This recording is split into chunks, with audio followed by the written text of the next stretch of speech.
Hello friends, welcome to my channel. जैसा कि आप लोगों ने थंबनेल में देख ही लिया होगा कि आज हम किस टॉपिक के बारे में डिस्कस करने जा रहे हैं, तो वो है आपके इग्नू के MPS 3 के इम्पोर्टेंट क्वेश्चंस के बारे में। ओके, तो देखते हैं एग्जाम के पॉइंट ऑफ व्यू से आपके लिए कौन कौन से इंपॉर्टेंट क्वेश्चंस रहने वाले हैं। Let's start the video, let's start. अगर कोई मेरे चैनल पर नया है और उसको नहीं पता कि मैं किस तरीके से आपको इंपॉर्टेंट क्वेश्चंस देती हूँ, तो फर्स्टली मैं आपको 1 बाय 1 रीड करती चलूँगी क्वेश्चंस।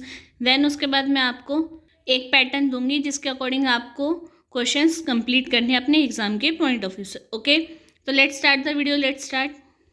फर्स्ट क्वेश्चन है, evaluate the ongoing debate on democracy and development in India. Then second है आपका critically examine the development and gender justice.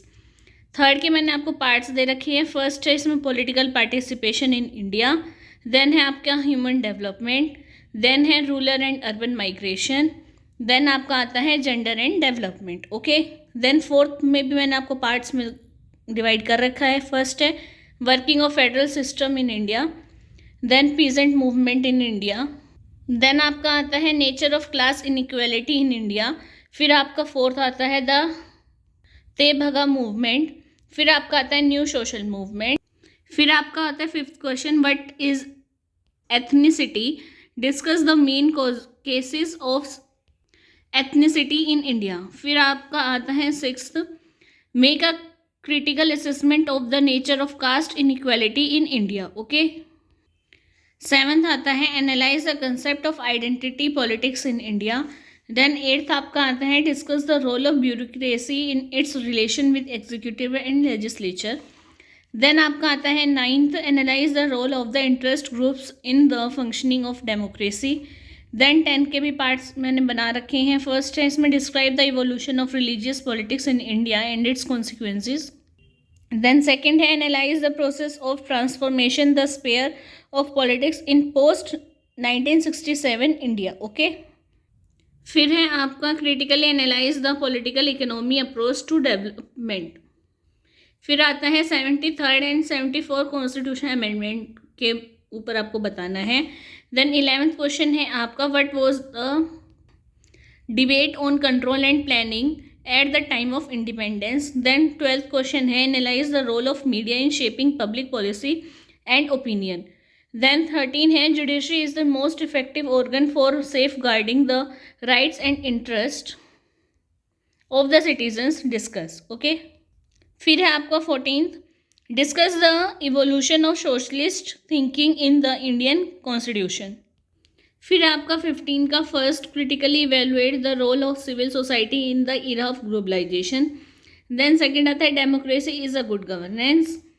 Third है make a critical assessment of women in development approach. Then आपका fourth आता है discuss the basic minimum need approach towards human development. Okay, तो ये तो थे आपके इम्पोर्टेंट क्वेश्चंस। अब मैं आपको एक पैटर्न बताऊंगी कि जिसके अकॉर्डिंग आप ये सारे क्वेश्चन कवर कर सकते हो, वो भी इजीली, क्योंकि ये फिर आपके लिए बहुत ज़्यादा हो जाएंगे। कि आप कहोगे कि इतने सारे क्वेश्चंस दे रही है तो हमारे पास इतना सफिशिएंट टाइम है नहीं कि हम इसको कंप्लीट कर सकें, राइट। और वो पैटर्न क्या रहने वाला है कि अगर किसी क्वेश्चन पे पहले आपको मोस्ट इंपॉर्टेंट लिखा है तो आपकी पहली प्रायोरिटी ये होनी चाहिए कि आप वो वाले क्वेश्चंस पहले क्लियर कर लो एग्जाम के पॉइंट ऑफ व्यू से। ओके, उसके बाद आप देखोगे कि किसी पे 5 टिक है, किसी पे 4, फिर 3, फिर 2, फिर 1, उसी के अकॉर्डिंग आपकी वो वेटेज बन जाती है कि वो क्वेश्चंस आपके एग्जाम में आने की पॉसिबिलिटी कितनी है, राइट। तो मैं आपको दिखा देती हूँ कि भाई किस पे मैंने क्या करा है और कौन सा क्वेश्चन ज़्यादा इंपॉर्टेंट है। फर्स्ट में कितनी बार है, 1 2 3 4 5 टिक है। फिर है आपके 4, फिर है आपके थर्ड के फर्स्ट पे 3, फिर सेकंड पे भी 3, फिर थर्ड पे भी 3, देन फोर्थ पे आपके 4 हैं। ओके, देन फोर्थ के फर्स्ट पे 3 हैं। अब देखो, अब जैसे ये आ गया, मैंने लिखा हुआ है इस पर मोस्ट इंपॉर्टेंट, तो आपको सबसे पहले अपन क्वेश्चंस आप शुरू करोगे प्रिपेयर करने तो आपको पहले ये वाले करने हैं, ठीक है। Peace and movement in India. Then most important आपका कौन सा बन जाता है, nature of class inequality in India. Okay, then उसके बाद है 3, फिर 1 2 3 4 ऐसे। ओके, अब है 3, फिर ये रिपीट हो चुका है क्वेश्चन। ओके, देन है आपका मोस्ट इंपॉर्टेंट, फिर 8 पे आपके 2 टिक हैं, 9 पर 3 हैं, 10 के फर्स्ट पे 4 हैं, फिर आपका 5 है,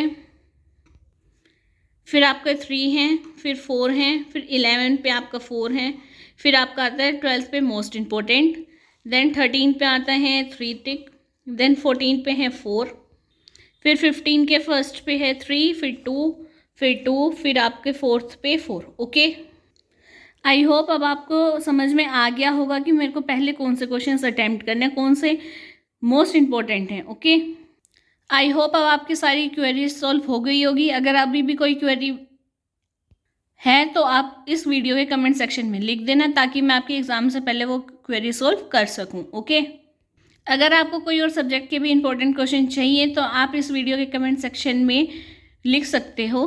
और आप क्या लिखोगे कमेंट सेक्शन में, आपको 3 चीज़ें लिखनी है। फर्स्ट अपना सब्जेक्ट, देन उसके बाद आपका मीडियम इंग्लिश है या हिंदी, देन आप एग्ज़ाम डेट, कि मैं आपको उस एग्ज़ाम डेट से पहले आपको ये इंपॉर्टेंट क्वेश्चंस प्रोवाइड करा सकूँ अदर सब्जेक्ट के। ओके, आई होप आपकी इस वीडियो से हेल्प हुई होगी। तो मेरे चैनल को सब्सक्राइब भी कर देना, साथ में बेल आइकन प्रेस कर देना, ताकि मैं जो भी वीडियो डालूँ उसकी नोटिफिकेशन आपके मोबाइल फ़ोन पर आ जाए और आप उससे अपने रिलेटेड कोई भी क्वेरी सॉल्व कर सकते हो। ओके, और इसे अपने फ्रेंड के साथ ज़रूर शेयर करना, ताकि अगर उसे भी समझ में नहीं आ रहा है कि भाई मेरे को कहाँ से स्टार्ट करना चाहिए, कैसे मैं एग्ज़ाम के लिए प्रिपेयर करूँ, तो ये वीडियो उसके लिए भी बेनिफिशियल होने वाली है। ओके, चलो फिर आज की इस वीडियो में इतना ही मिलते हैं आपसे नेक्स्ट वीडियो में।